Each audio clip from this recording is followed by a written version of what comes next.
Last time on Cruising Joan Lynn. Yeah! We cruised to the village of Wilson, New York, located along the western shoreline of Lake Ontario in New York State. Dinner is served. So we're gonna head to Pultneyville. And we picked a good day to come out. Are you glad we came? We take a short cruise east of Rochester to the village of Pultneyville, New York. This episode of Cruising Joan Lynn. Let's begin now. 360. I woke up this morning and I said, instead of waiting for a good day to happen, waiting around through ups and downs, I just said, look. We're gonna have a good day, and all my homies wanna ride today, and all these mamas look fly today, and all we wanna do is get by today. Hey, we're gonna have a good day, and ain't nobody gotta cry today, 'cause ain't nobody gonna die today. You can save that trouble for another day. Hey, we're gonna have a good day.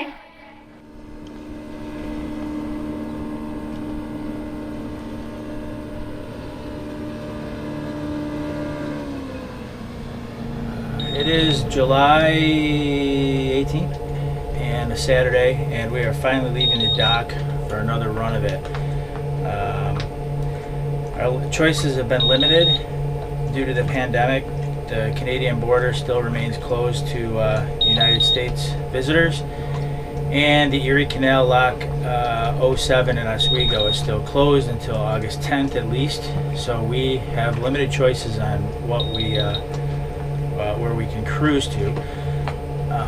But today we are going to take the boat out and head out for a little trip. So we're gonna head to Pultneyville. Yeah, the weather forecast is getting iffy for tomorrow towards the later part of the day and into the evening. So we don't know right now if we're going to maybe stay the night or just stay for the day and head out and maybe do a late night cruise home, since it is only an hour away east of us. Not sure what to expect because we were trying to call some of the marinas there and none of them had working phones. So not quite sure what the docking options are going to be there. Kind of taking our chances, right?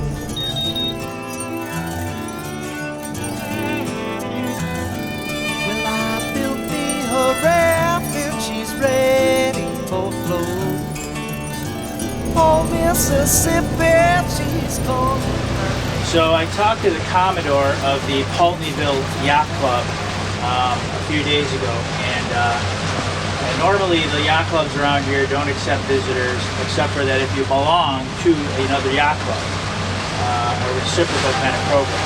We do not belong to a yacht club, but the Commodore said that he can make room for us on his guest dock, but it is first come, first served. So we're getting a little bit of an early start. It'll take about an hour and a half to get there, and we were told to contact the Pultneyville Yacht Club over Channel 16 when we enter the harbor. So that's what we intend to do. I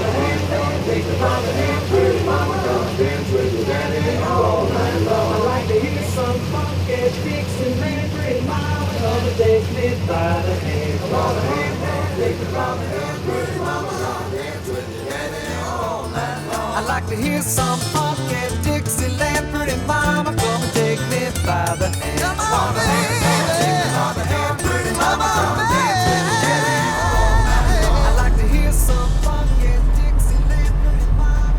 Pultneyville Yacht Club. Pultneyville Yacht Club. Pultneyville Yacht Club from the vessel Joan Lynn. Over.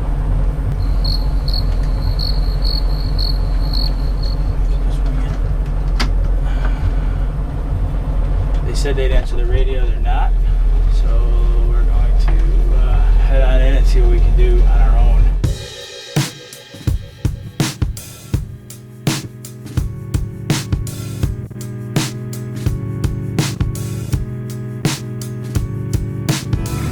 My thoughts are a battlefield, subsurreal and unfamiliar. Well, we have arrived at the Pultneyville Yacht Club. We did it on our own because we didn't get anybody over the radio. And found the guest dock. Pretty clear, a couple of signs. And now we're just trying to hunt down the office to check in, let them know what our intentions are, and area looks pretty nice so far.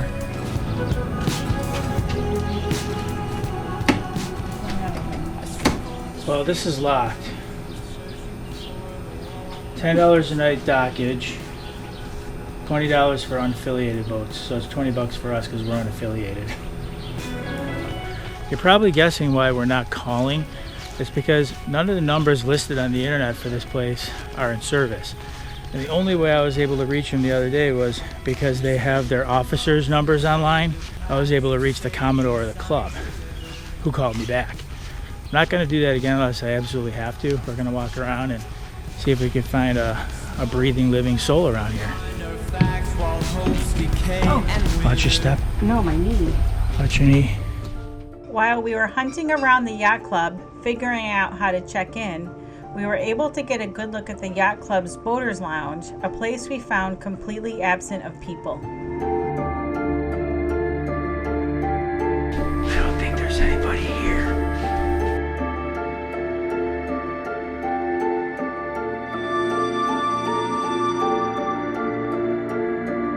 It was surreal to find this beautiful area deserted on such a warm summer weekend.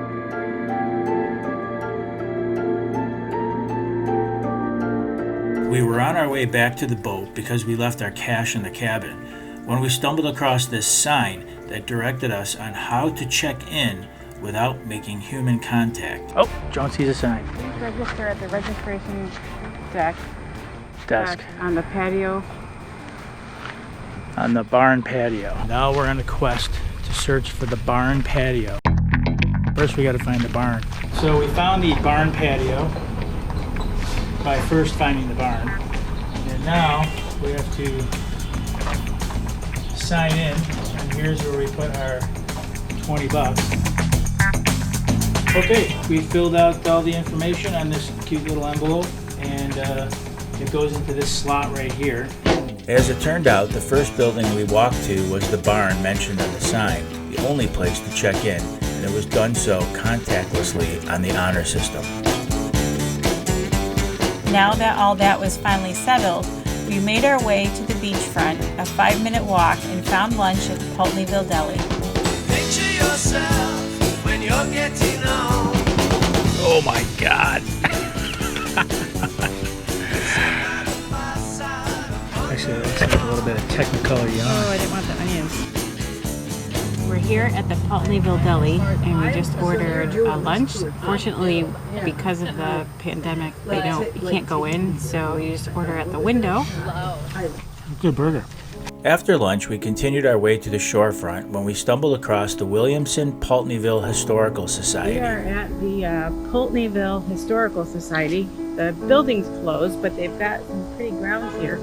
Unfortunately, it was closed because being able to visit would have provided us with easy access into the town's history and prove helpful in explaining the many landmarks in the area. Yeah, some of this stuff looks pretty historic. We were able to walk through the Society's Peace Garden and found it well kept, despite the pandemic and reduced hours for public visits.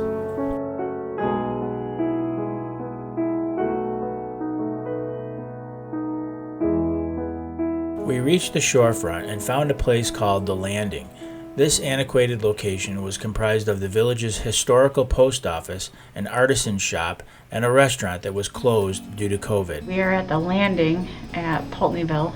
So I think it is a restaurant, a gallery, and I think there is a gift shop, like an artisan shop.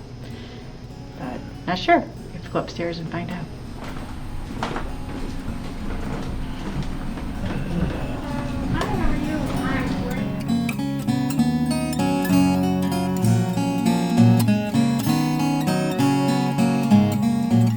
The restaurant's closed, but the arts, it's like an artisan store, so they had a lot of paintings and put some sculptures and vases and things like that, so it was cute. We reached the beachfront and came across this cool memorial to the lake captains of Pultneyville. The memorial also serves as a navigational aid to vessels entering the harbor, as Jim further explains. You want to know something interesting? What we're seeing here, for those of you who are watching who do not cruise or boat, is we have these double signs. There's a sign right here, and there's a sign right behind it. And the signs, in this particular case, have a green vertical stripe with a green light on the top. And actually what they are is they're a navigational aid for vessels entering the harbor.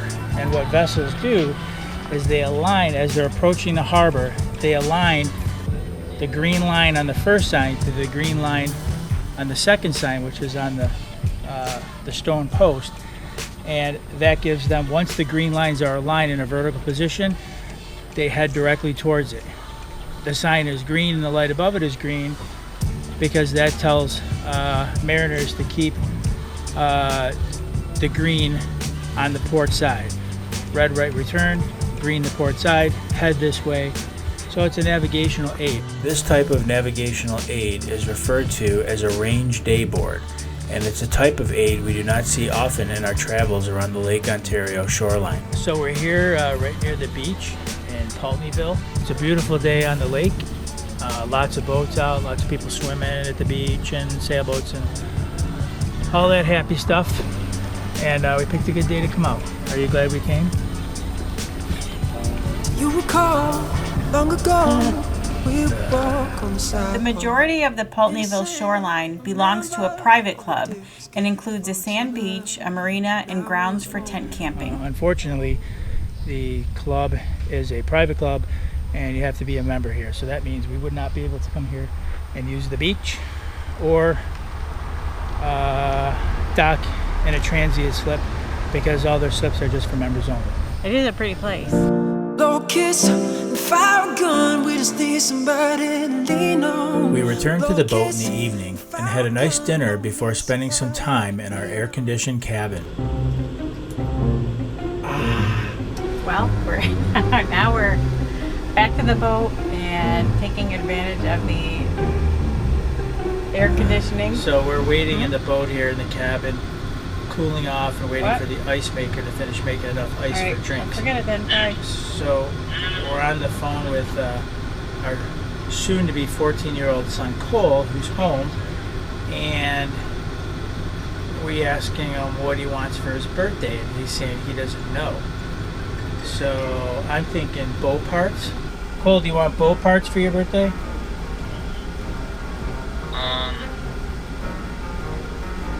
Not really. So there's a chance he might want boat parts. Sweet.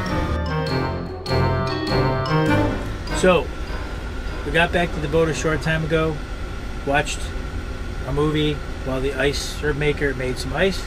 Now it's time to make some cocktails, a drink that Joan and I like, so we're going to share the recipe with you. Maybe you've had this before. Start off with 2 glasses filled halfway with ice, pineapple juice, orange juice, some sweet and sour mix, Southern Comfort. Cap on the mixer and over the sink. We're going to shake it up and pour. Top it off, we're going to take some grenadine and we're going to put a little splash of grenadine on the bottom. And so this is the result. And I got to tell you, this is going to give me buzz. We spent the night here knowing that we would have most of the morning and early afternoon to get home before the lake began to kick up. Good morning. We are just finishing up our coffee this morning, and it is going to be a hot one today. Looks like the winds are kicking up just a little bit and calling for some bad weather later on in the afternoon. On Sunday, July 19th, we untied and made our way out of the Pultneyville harbor. An old friend of mine from high school contacted me, regretful he couldn't stop down when he realized we were in town for the day. His father's sailboat is docked here, so on the way out, we went looking for it. Oh, right there, straight ahead, Journey. And if you're watching this, Joe, we are hopeful for some other time.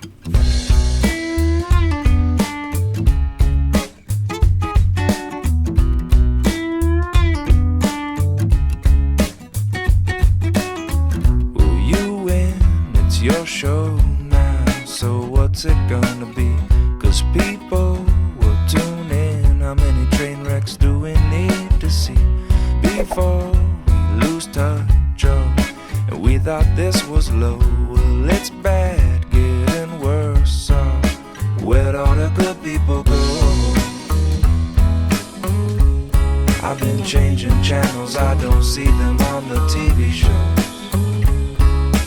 Where'd all the good people go? We got heaps and heaps of what we sow. They got this and that with a rattle attack testing 1, 2, man, what you gonna do? Bad news, misuse, got too much to lose. Give me some truth now, whose side are we on? Whatever you say, turn on the boob tube, I'm in the mood to obey, so lead me astray. And by the way now, where'd all the good people go? I've been changing channels.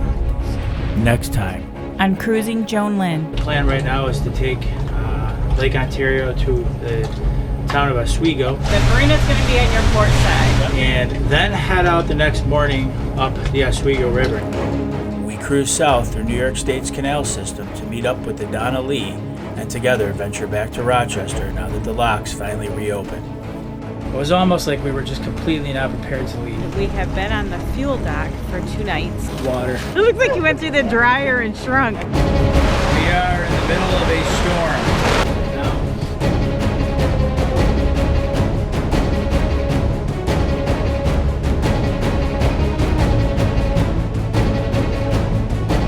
But, so you have to, it's so close, I don't like taking chances. I'm a taxpayer.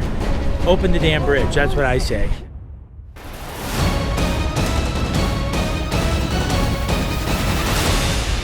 Well, I think we made it, and I'm feeling much, much better.